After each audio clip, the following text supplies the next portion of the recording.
할렐루야. 우리 이목장 귀한 찬양 감사드립니다. 다시 한번 따뜻한 격려의 박수로 함께 하겠습니다. 감사합니다. 고맙습니다. 우리 좌우 앞에 있는 분들과 인사를 나눌까요? 반갑습니다. 환영합니다. 축복합니다. 잘 오셨습니다. 48년 전 저희 서울제일교회를 세워주시고 여기까지 인도하신 주님께 감사하는 마음으로 특별히 새벽 기도를 드리는 우리 모두에게 하나님의 크신 은혜와 사랑이 넘치게 될 줄 믿습니다. 특별히 이번에는 우리가 정말 추억 소환 프로젝트, 그래서 귀한 목사님들 모시고 이렇게 새벽을 깨우게 되는데, 오늘 특별히 저희 교회에서 오랫동안 섬기시고 정말 헌신을 다해서 충성하셨던 귀한 목사님, 하나님께서 귀히 보시고 정말 귀한 곳, 좋은 곳으로 청빙하시고 지금 아주 열심히 목회하시면서 부흥 발전하고 있는 귀한 목사님 함께하게 되었습니다. 여러분들 오늘도 주님께서 크신 은혜와 사랑으로 우리들 가운데 넘치게 하실 줄 믿습니다. 우리 그런 기대를 가지고 말씀 같이 보도록 하겠습니다. 에베소서 1장 17절부터 23절까지 말씀입니다. 1장 17절부터 23절 우리 한 절씩 교독을 하겠습니다. 우리 주 예수 그리스도의 하나님 영광의 아버지께서 지혜와 계시의 영을 너희에게 주사 하나님을 알게 하시고 너희 마음의 눈을 밝히사 그의 부르심의 소망이 무엇이며 성도 안에서 그 기업의 영광의 풍성함이 무엇이며 그의 힘의 위력으로 역사하심을 따라 믿는 우리에게 베푸신 능력의 지극히 크심이 어떠한 것을 너희로 알게 하시기를 구하노라. 그의 능력이 그리스도 안에서 역사하사 죽은 자들 가운데서 다시 살리시고 하늘에서 자기의 오른편에 앉으사 모든 통치와 권세와 능력과 주권과 이 세상뿐 아니라 오는 세상에 일컫는 모든 이름 위에 뛰어나게 하시고 또 만물을 그의 발 아래 복종하게 하시고 그를 만물 위에 교회의 머리로 삼으셨느니라. 다 같이 교회는 그의 몸이니 만물 안에서 만물을 충만하게 하시는 이의 충만함이니라. 아멘. 우리 드려진 예물 위해서 함께 기도드리겠습니다. 좋으신 주님 감사합니다. 주님의 피로 값주고 산 서울제일교회를 지난 48년간 주님의 눈동자같이 지켜주시고 보호해주시고 여기까지 인도해 주셔서 감사와 찬양과 영광 올려드립니다. 이것이 감사하고 기뻐서 주의 백성들 이 새벽전에 모였습니다. 아버지 하나님, 주님께 예배드리는 이 시간 하늘로부터 내려오니 신령한 은혜와 축복을 충만하게 부어 주시옵소서. 그 심령이 주를 향한 사랑과 교회를 향한 열정으로 하나님 일어나게 하여 주시옵시고 이 시대 가운데 주님의 복음을 온 땅에 전하는 아름다운 교회로 주님께서 풍성하게 더욱 세워주실 줄 믿습니다. 특별히 이 한 주간 주님의 교회를 충성되이 섬기다가 하나님의 부름을 받아서 주님의 또 몸된 교회를 섬기는 귀한 목사님들을 초청하여 함께 예배드리는 시간입니다. 주님 기름 부어 주시옵소서. 학자의 혀를 주시옵소서. 듣는 마음을 부어 주시옵소서. 성령께서 운행하시며 전하는 자나 듣는 자나 모두에게 은혜가 넘치도록 기름 부어 주시어서 하나님의 영광이 드러나고 주님의 역사가 우리 가운데 풍성해지는 복된 시간으로 역사하여 주시옵소서. 특별히 오늘 이 목장 헌신 예배로 올려드립니다. 사랑하는 이 목장 주님께서 기둥같이 사용하여 주시고 아버지 김용철 장로님을 비롯한 모든 팀장님들과 리더들과 세런들 가운데 하늘의 복을 내려 주시옵소서. 아버지 교회에 충성된 일꾼들이 다 되어서 하나님께 축복받는 은혜의 통로들 되게 하여 주시옵소서. 아버지 존존에 오르며 특별한 예배 감사 예물 올려드립니다. 창립 감사와 감사헌금과 성경금과 1,000번째 올리오니 우리 주님 받으시고 흠양하시고 만복을 내리어 주옵소서. 그 소원하는 일들이 속히 이루어지도록 축복하여 주옵소서. 말씀 앞에 나아갑니다. 지혜와 계시의 정신을 열어주시어서 하나님의 뜻을 알고 누리고 전하고자 하는 기쁨과 결심이 있도록 축복하여 주옵소서. 감사를 드리며 우리 구주 예수님의 이름으로 기도하옵나이다. 이 시간 우리 박진규 목사님 나오셔서 너의 생각에 두고 마음에 기록하리라는 말씀을 가지고 말씀 전하실 때 큰 은혜의 시간이 되시길 바랍니다. 뜨거운 박수로 맞이하겠습니다.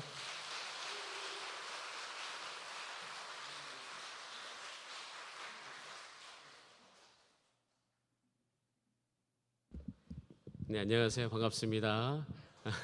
감사합니다. 네, 이 자리에 다시 서니까 좀 감회가 새롭습니다. 하나님께서 이렇게 만나게 해주시고 또 말씀을 나누게 해주심에 감사드립니다. 여러분의 모든 삶이 주 예수 그리스도 안에서 풍성하게 되기를 바랍니다. 제가 지금 방금 좀 당황스러웠던 게 뭐냐면 본문이 좀 잘못 나갔습니다. 그래서 본문을 제가 이제 다시 여러분 성경책 갖고 오셨죠? 자, 그래서 히브리서 8장 말씀을 한번 펴주시면 감사하겠습니다. 히브리서 8장 6절부터 13절인데요. 네,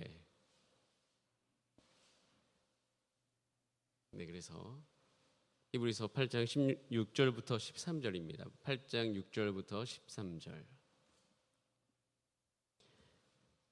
자, 그래서 오늘 이 본문을 그래도 함께 나눠야 되기 때문에 한번 이 말씀을 8장 6절부터 13절까지 말씀을 한 목소리로 다 함께 합독하시겠습니다. 시작. 그러나 이제 그는 더 아름다운 직분을 얻으셨으니 그는 더 좋은 약속으로 세우신 더 좋은 언약의 중보자시라. 저 첫 언약이 무음하였더라면 둘째 것을 요구할 일이 없었으려니와 그들의 잘못을 지적하여 말씀하시되 주께서 이르시되 볼지어다 날이 이르리니 내가 이스라엘 집과 유다 집과 더불어 새 언약을 맺으리라. 또 주께서 이르시기를 이 언약은 내가 그들의 열조를 손에 잡고 애굽 땅에서 인도하여 내던 날에 그들과 맺은 언약과 같지 아니하도다. 그들은 내 언약 안에 머물러 있지 아니하므로 내가 그들을 돌보지 아니하였노라.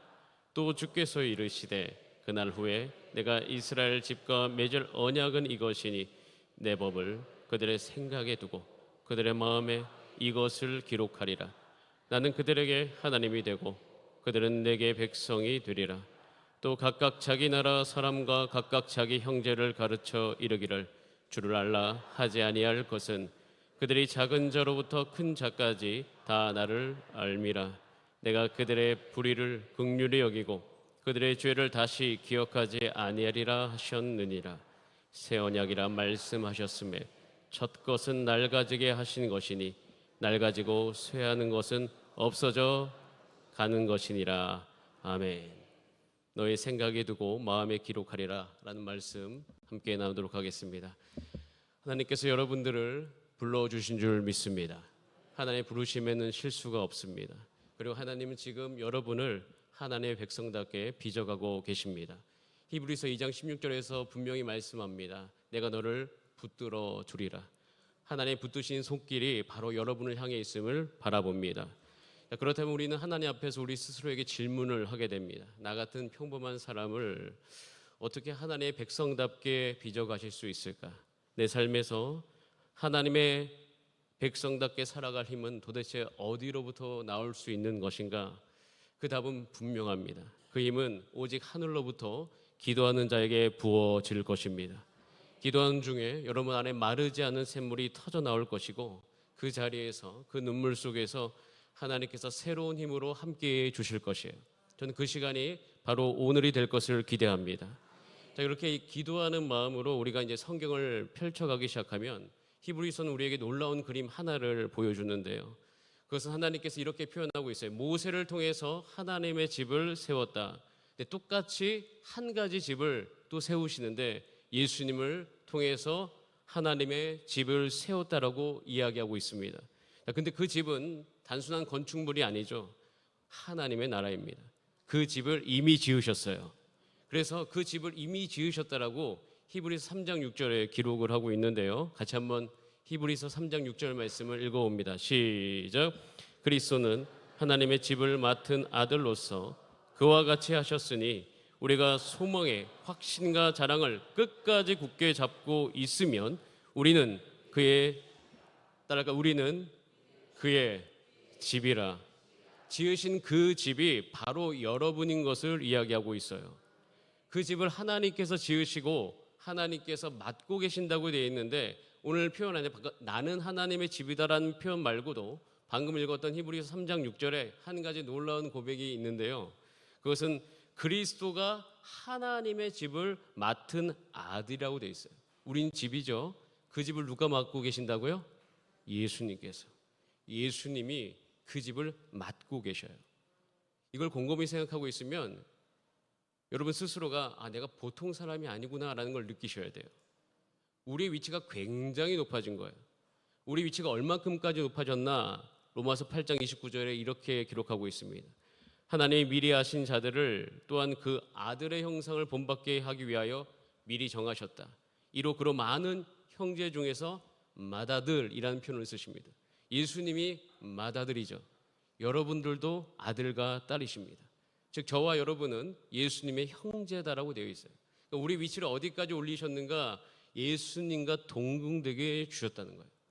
기분 좋으라고 드리는 말씀이 아니라 이것이 사실이에요.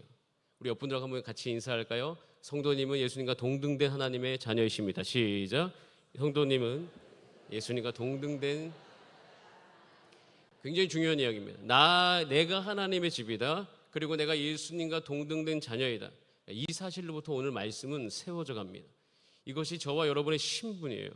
우리는 원래 그렇게 지음받은 존재입니다. 이 신분은 우리가 예수님과 연합될 때 하나님께서 이미 회복시켜 주신 것이에요. 그러니까 하나님의 뜻을 이루기 위해서 여러분의 가정과 직장에 여러분을 부르시고 여러분을 그곳에 두신 것이에요. 하나님께서는 아담을 창조하셨을 때 꿈을 가지고 계셨습니다. 온 하나님의 창조문을 다스리라. 근데 그 꿈을 여전히 가지고 계시죠. 여러분을 통해서. 여러분의 육체를 다스리라. 여러분의 시간을 다스리라. 여러분의 관계를 다스리고 여러분의 재정을 다스리고 여러분의 삶을 다스리시면서 하나님께서는 여러분을 통하여서 이 땅 가운데 하나님의 다스리심이 회복되기를 꿈꾸고 계시는 거예요. 그래서 제자로 다스리기 위해서는요, 굉장히 중요한 한 가지가 있는데, 예수님이 그리스도이시잖아요. 예수님이 왕이요 대제사장이시요 선지자이신데 똑같은 그 기능을 우리의 삶 가운데도 다 회복시켜 주셨습니다. 나를 하나님의 왕권과 하나님의 치유, 하나님의 뜻을 드러낼 존재로 저와 여러분을 빚어가고 계신 것이에요. 우린 그런 존재입니다. 하나님의 뜻을 분별하는 존재예요. 하나님 앞에서 예수 그리스도 안에서 치유하는 존재예요. 이 땅 가운데서 하나님의 영광을 드러낼 존재로 우리를 사용하고 계시는 거예요. 자, 그런데 이런 기능들이 죄로 말미암아 다 깨져버리니 얼마나 속이 상합니까?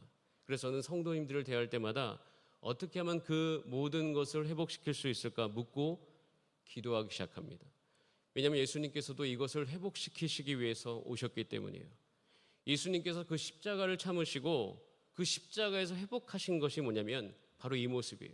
창조의 모습 그대로입니다. 그러니까 예수님께서 십자가에서 그 하신 일은 죄를 사했다의 이상이에요. 죄를 사했다 이 정도가 아니라 여러분의 창조적인 능력을 완전히 회복시키신 거예요. 여러분을 통해서 이 땅 가운데 새로운 일들을 행할 것입니다. 우리가요, 죽을 예수님을 살리신 부활의 능력으로 살아가면서 교회의 영광을 지금 회복하기를 원하십니다. 저는 서울제일교회 안에 그 영광이 드러나게 되기를 기도합니다. 교회의 영광이 거기 있어요. 여러분의 육체로 세상을 이길 하나님의 뜻을 이루어가는 것이에요. 여러분이 내가 하나님의 뜻을 알고 이룰 수 있는 존재라는 그 생각을 이 특별 새벽 기도회 간에 다시 회복하는 은혜가 있기를 소원합니다. 어제도 말씀을 여러분께 들으셨을 거예요. 예수님께서는 제자들을 만나 주셨습니다. 그래서 제자들을 만나서 새로운 미래로 가게 하시죠. 그 안에는 우리 안에 있는 모든 것이 예수 그리스도로 말미암아 회복되어져서 한 걸음 한 걸음 걷게 하시는 거예요. 그래서 이것을 모르면 안 됩니다. 내가 어떤 존재이고 내 안에 어떤 것을 회복시키셨는지 분명히 아셔야지 믿음으로 이 새벽에 그걸 기도하면서 여러분이 받아 누리게 될 것이에요. 그래서 여러분 이것을 회복시키시기 위해서 하나님은 최선을 다하셔서 여러분을 우리 새벽마다 싸매시고 치유하시면서 여러분을 매일매일 회복시켜 가십니다. 새롭게 시작할 수 있도록 매일 돕는 것이죠. 저는 이 새벽에 하나님을 만납니다. 여기서도 만났습니다. 적극적으로 나를 치유하시면서 나의 삶 가운데 하나님의 뜻을 분별할 수 있도록 돕는 그 하나님. 선지자라 하면요, 하나님의 뜻을 아는 자입니다. 선지자라는 것은 그 말에 하나님의 말씀을 두시고 그 말이 나오면 반드시 이루어지는 거예요. 왜? 하나님의 말이니까. 근데 그 하나님의 뜻을 우리로 하여금 알 수 있도록 인도해 주셨는데 저와 여러분 삶 가운데 하나님의 뜻을 알게 하는 그 선지자적 기능을 하나님께서 회복시켜 주신 것이에요. 그러니까 내 인생을 어떻게 살아야 되는지를 정확하게 알게 하시는 거예요. 그러다 보면 우리는 확신으로 살아갈 수 있는 거죠. 하나님께서 여러분 그런 모습으로 살게 되기를 원하십니다. 자, 이 모습을 회복시키시기 위해서 예수님의 직분의 모습을 오늘 본문에서는 이렇게 표현하고 있는데, 우리 6절 말씀을 같이 한번 읽어보겠습니다. 6절 말씀, 오늘 본문 히브리서 8장 6절입니다. 같이 한번 읽어봅니다. 시작. 그러나 이제 그는 더 아름다운 직분을 얻으셨으니 그는 더 좋은 약속으로 세우신 더 좋은 언약의 중보자시라. 여기 보면 더 아름다운 직분이라고 되어 있어요. 예수님께 우리 죄를 사하셨습니다. 근데 그 죄를 사하신 그 직분, 그거 말고도 더 아름다운 직분 하나가 있는데 한번 따라할까요? 언약의 중보자. 그러니까 중보자라는 것은 중재인입니다. 그러니까 하나님의 언약이 우리의 삶에 이루어질 수 있도록 돕는 중재인을 하시는 거예요. 자, 그 중재인이 하는 일이 오늘 본문 8절에 나와 있는데요. 8절의 끝에 보면 이렇게 되어 있어요. 새 언약을 맺으리라. 따라하겠습니다. 새 언약을 맺으리라. 자, 그 중재인이 와서 하나님과 우리 사이에 하는 게 뭐냐면 새 언약을 맺는 거예요. 그러니까 새 언약이라는 것은 효력이 있는 계약이란 뜻이에요. 원래 예전에는 이 효력이 사라졌다라고 기록하고 있습니다. 9절에 보면 애굽 땅에서 인도하여 내던 날에 그들과 맺은 언약과 같지 않다라고 이야기하면서 효력이 없어졌다고 이야기해요. 근데 왜 없어졌냐면 9절의 끝에 이렇게 되어 있어요. 그들이 내 언약 안에 머물러 있지 아니하였다. 그래서 내가 그들을 돌보지 아니하였다. 즉 우리의 생각이 하나님의 생각 안에 머물러 있지 않았다는 거예요. 그래서 효력이 싹 없어졌죠. 언제나 그 약속은 있었음에도 불구하고 우리 삶 가운데, 여러분 인생 가운데 효력이 사라진 것이에요. 그 효력을 다 상실시키면서 시간을 보냈다는 것입니다. 여러분 계약을 맺을 때 우리는 이 사회 안에서도 분명히 알 수 있어요. 효력이 굉장히 중요합니다. 효력이 상실되어지면 그 계약은 무용지물이에요. 마찬가지로 하나님과 우리와의 약속 안에 있어서도 가장 중요한 것이 효력인 것이에요. 하나님께서 이 효력을 다시 회복시키시기를 원하십니다. 그래서 중재인을 두셨다라고 이야기하는 거예요. 그리고 또 놀라운 사실은 이 중재인을 통하여서 그 효력이 완벽하게 부활되었다고 이야기하고 있는 것이에요. 히브리서 8장 12절 말씀이 이렇게 기록하고 있습니다. 내가 그들의 불의를 긍휼히 여기고 그들의 죄를 다시 기억하지 아니하리라. 이 말은 죄를 사했다 정도 그 이상으로 그 효력이 우리의 삶 가운데 이루어지지 않았는데 계약 불이행의 그 딱지를 완전히 제거해 주셨다는 것을 말씀해 주고 있는 거예요. 여러분 안에 하나님의 뜻을 분별할 수 있다는 믿음이 다시 일어나게 되기를 소원합니다. 하나님의 뜻을 여러분 분별할 수 있어요. 이 새벽에 주 앞에 머무를 때마다 하나님께서 반드시 말씀하여 주십니다. 혹시 내가 하나님의 뜻을, 내가 하나님의 생각을 알 수 있어 라고 반문하실 수 있으나 하나님께서는 그렇게 하시겠다라고 말씀하고 계십니다. 10절 말씀을 우리 약속의 말씀으로 우리 다 함께 한번 읽어보겠습니다. 10절 말씀입니다. 시작. 또 주께서 이르시되 그날 후에 내가 이스라엘 집과 맺을 언약은 이것이니 내 법을 그들의 생각에 두고 그들의 마음에 이것을 기록하리라. 나는 그들에게 하나님이 되고 그들은 내게 백성이 되리라. 약속하셨어요. 어디에? 여러분의 생각에, 여러분의 마음에. 하나님의 형상이 새겨질 곳이 어디냐? 여러분 마음이에요. 하나님을 어디서 보셔야 되는가? 여러분의 삶을 통해서 우리는 봐야 됩니다. 여러분의 생각과 마음 안에 하나님의 말씀이 기록되죠. 기록되는 것뿐만 아니라 그 기록이라는 것은 조각의 개념이에요.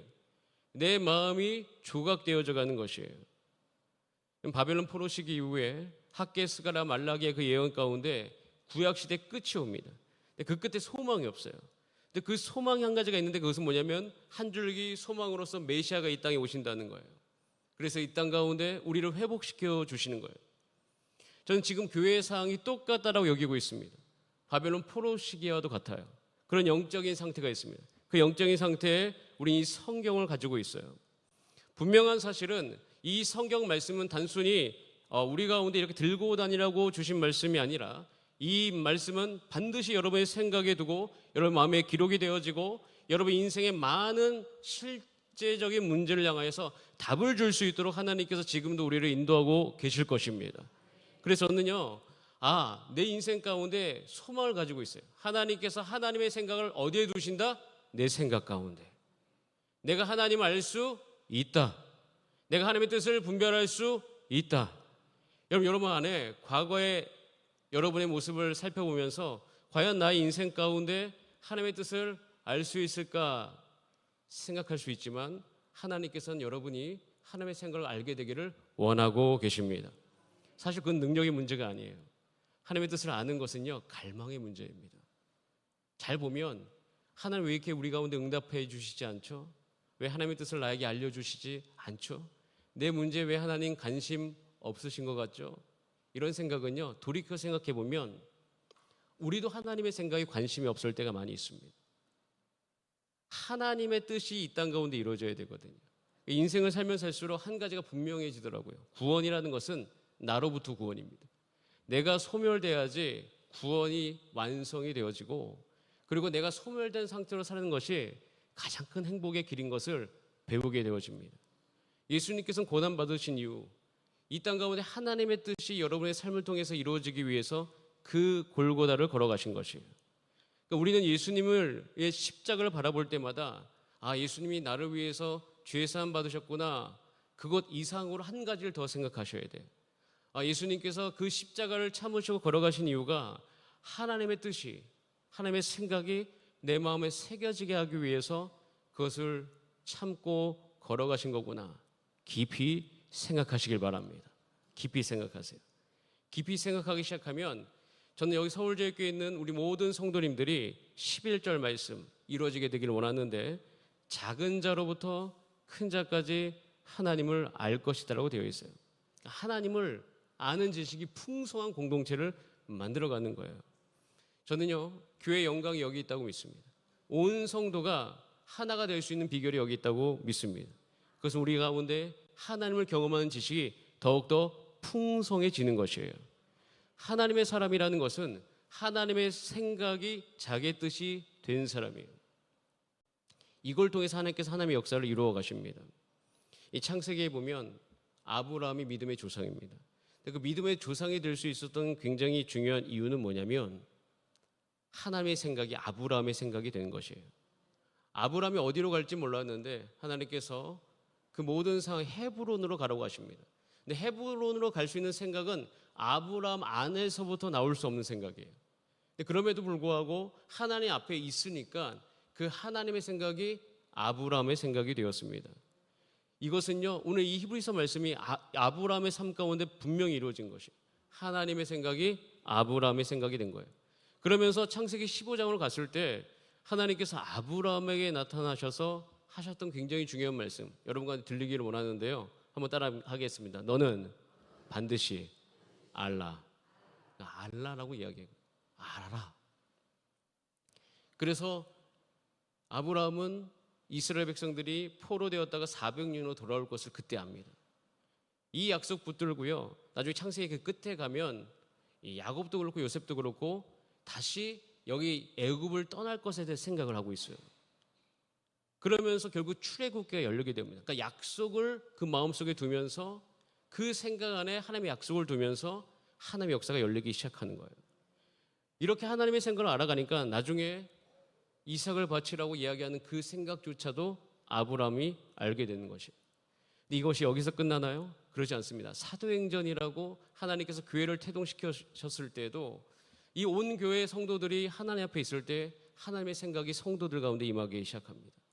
하나님의 생각이 임한 거예요. 저는요, 이 역사가 이 시대 가운데도 연결되어지기를 간절히 기도하고 있습니다. 하나님의 뜻에 순종하는 자들이 이 땅 가운데 일어나며 하나님의 생각으로 살아가는 주의 백성들이 일어나기를 원합니다. 그래서 저는 오늘 여러분과 함께 미래를 열어갈 수 있는 중요한 태도 한 가지, 하나님의 생각을 이런 마음에 두시기를 바랍니다. 그럼 그 모든 것이 미래를 향하여서 하나님의 역사를 여는 문이 될 것입니다. 저도 여기서 서울제일교회 안에서 여러분과 함께 동역하면서 가장 많이 연단된 것이 그것이에요. 하나님의 생각이 저의 생각이 되도록 하는 것이었어요. 예수님께 집중하면서, 담임 목사님께 집중하면서 나아가다 보면 내 생각과 부딪힙니다. 부딪히면서 어떻게 되죠? 내 마음이 조각되기 시작해요. 내 마음이 녹기 시작합니다. 녹아내리기 시작해요. 사라지는 것 같은 느낌이 듭니다. 사실 예수님 처음 따라가면 당황스러운 것이 내 생각이 사라지는 것 같은 당황스러움이 우리 인생 가운데 찾아옵니다. 그런데 또 한 가지는 그래서 그 받아들임의 어려움이 있습니다. 근데 받아들임의 어려움이 있을 때 함께 느껴지는 감정이 있어요. 공고함이라는 감정이에요. 너무 곤고한 거예요. 힘든 거야. 그래서 그런 상황 가운데서 이 로마서 7장과 8장을 읽고 있노라면 로마서 8장 우리가 다 알지 않습니까? 예, 모든 복음의 백미라고 이야기하는 승리자.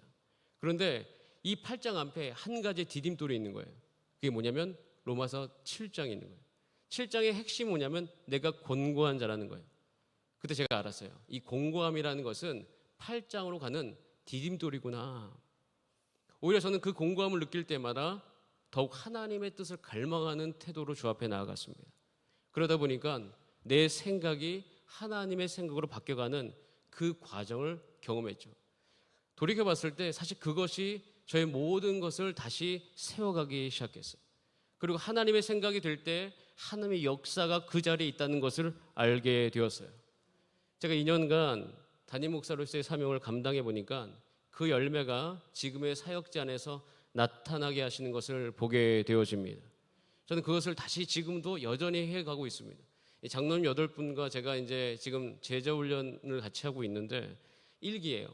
그래서 그분을 통하여서 우리 교회 가운데 그것이 이제 정착되어지기를 원하는데 그분들도 동일하게 그 훈련을 하고 있어요. 자기 생각이 내려놓는 거. 그럼 하나님의 영광, 원래 영광이라는 이 단어는요 무거움이라는 것이에요. 무거움, 무겁다는 거예요. 즉 하나님의 영광이라고 이야기하는 그 안에는 하나님의 뜻을 가볍게 여기지 않는 태도가 분명히 존재하고 있습니다. 하나님의 태도, 하나님의 그 말씀을 가볍게 여기지 않는 거예요. 가볍게 여기지 않으면 어떤 일이 일어날까요? 하나님의 뜻대로 내 인생이 되어지는 거예요. 여러분 우리가 기도의 태도가 바뀌어가기를 원합니다. 기도라는 것은 우리가 하나님께 올려드리는 것도 기도지만 하나님이 질문하는 것에 답을 하는 것도 기도예요. 저는 하나님의 뜻을 알아가기 위하여서 하나님이 질문하시는 것에 대해서 답을 할 수 있는 저와 여러분 되기를 간절히 소원합니다. 그러다 보면 우리가 예수님의 마음에 집중할 수 있는 것이에요. 그럼 하나님의 뜻이 나의 생각에 두어지게 되고 내 마음에 기록되어지는 그 과정 속에서 우리는 나아갈 수 있는 것입니다. 여러분 분명한 사실 한 가지 다시 말씀드립니다. 이 언약은 여러분의 삶 가운데 효력이 있음을 선언합니다. 예수 그리스도 안에서 이것은 분명히 이루어진 사실이에요. 그 사실을 받아들이고 이제는 여러분 삶 안에서 그 실천을 해나가시는 저와 여러분의 삶이 되시기를 소원합니다. 이 새벽마다 정말 중요한 게 뭐냐면 하나님의 뜻을 아는 거예요. 그리고 그 생각이 여러분의 생각이 된 순종을 이루어 가시는 거예요. 살다 보니까 역시 하나님의 생각대로 하는 것이 가장 좋습니다. 그러다 보니까 내 인생에 하나님의 뜻 이루어 주시옵소서. 그래서 오늘부터 기도하세요. 하나님 너의 생각에 두고 네 마음에 기록하리라 이 약속의 말씀이 나의 삶 가운데 반드시 이루어지게 하여 주시고 혹시 그 과정이 제가 녹아버리는 과정이 된다 할지라도 그것을 통해서 내 공감이 느껴진다 할지라도 그것은 자연스럽게 경험되어질 과정이니 그것을 넉넉히 우리 성도님과 함께 격려하면서 그 길 걸어갈 수 있도록 도와주시고 새로운 미래를 열어주옵소서. 그렇게 기도하는 이 새벽 되기를 바랍니다. 다 함께 기도하시겠습니다. 살아계신 하나님 아버지, 오늘도 저희를 하나님의 집으로 불러주시고 소망 안에 살게 하심을 감사드립니다. 우리가 평범한 사람 같으나 하나님의 자녀요, 우리가 예수님과 함께 하나님의 집이 되었음을 고백합니다. 우리 안에 이미 시작된 하나님의 계획을 찬송합니다. 히브리서 말씀처럼 우리의 소망의 확신과 자랑을 굳게 붙들면서 우리를 통하여서 우리 성도의 삶을 통하여서 하나님의 나라가 세워지게 하여 주옵소서. 모든 창조의 능력을 회복시켜 주심을 감사합니다.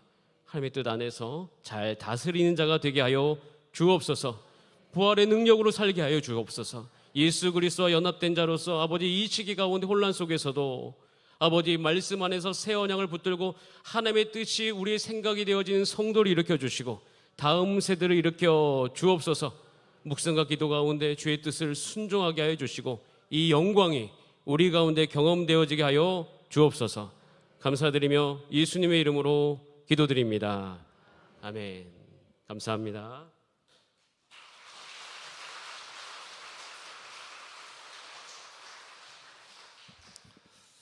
가슴이 뜨거워지죠? 네. 하나님의 생각을 알아가는 우리 모두가 되기를 바랍니다. 특별히 하나님의 마음을 우리의 생각에 담고 하나님의 뜻을 우리의 마음에 담아서 하나님의 뜻을 알고 그대로 살아가는 우리 모두가 되기를 축복합니다. 이 귀한 말씀을 전해주신 우리 박진규 목사님 다시 한번 뜨거운 격려의 박수로 함께 하겠습니다. 감사합니다. 우리 나누어진 말씀을 가슴에 기억하면서 함께 기도하겠습니다. 특별히 우리 박진규 목사님 부천에 있는 주사랑교회를 섬기고 계신데 하나님 사모님과 자녀들과 더불어서 교회를 잘 섬겨서 풍성한 교회로 은혜로운 교회로 계속 부흥 발전할 수 있도록 박진규 목사님 나아가는 앞길 목회 사역을 위해서 특별히 기도해 주시고, 그리고 어제 일목장에 이어서 오늘 이목장 함께 섬기고 계신데 이 목장도 기둥 같은 그런 목장으로 잘 쓰임 받도록, 그리고 우리 서울제일교회 나아가는 앞길 창립 48주년이 되었습니다. 이제 둔촌동의 시대가 활짝 열리고 하나님께서 주신 이 복음의 사명 온 세계에 전하는 그런 아름다운 교회, 하나님의 마음을 전 세계에 전하는 그런 교회 될 수 있도록, 그리고 여러분 각자의 기도 제목 붙들고 우리 주여 한번 뜨겁게 부르짖고 기도하며 나갑니다. 부르짖습니다. 주여